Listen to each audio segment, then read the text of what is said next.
Instagramga tekinga nakrut ko'rish. Salom do'stlar, men bugun sizlarga Instagramga tekinga nakrut ko'rishni o'rgataman. Qanunda bo'lsa videomizni boshladik. Do'stlar, biz birinchi bo'lib qidiruvga, Telegramga kirib qidiruvga telefoyda pastki chiziqcha uz deb qidirib olamiz.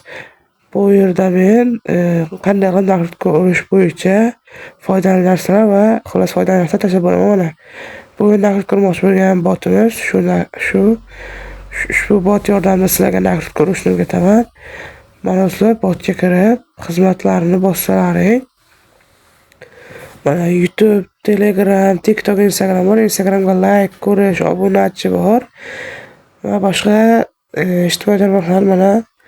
Biz bu yerdan tekinga olishimiz uchun referralni bosamiz.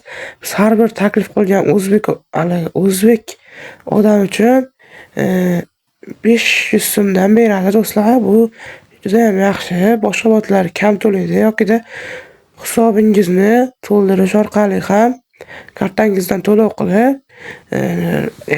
SMS xizmatlaridan foydalanishingiz mumkin. Nomer olishingiz yoki nakrut ko'rishingiz mumkin. Men hozir obunachiga buyurtma berib ko'raman. Instagram tanlayman, obunachi, sifatli obunachilarni tanlayman, buyurtma berishni tanlayman va menga qancha buyurtma bermoqchi bo'lganim haqida aytyapti. Men 10 ta obunachi buyurtma bermoqchiman.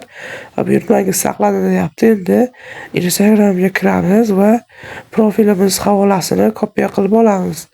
Va keyin botga kirib boyagi Instagramni kopiya qilganimizni shu yerga kiritamiz va yuborish degan tugmani ustiga bosamiz.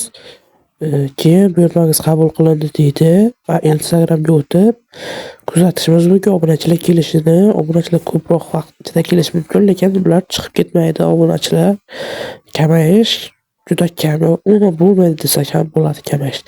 Do'stlar, mana 730 ta bo'ldi. Shu tariqa obunachilar kelaveradi.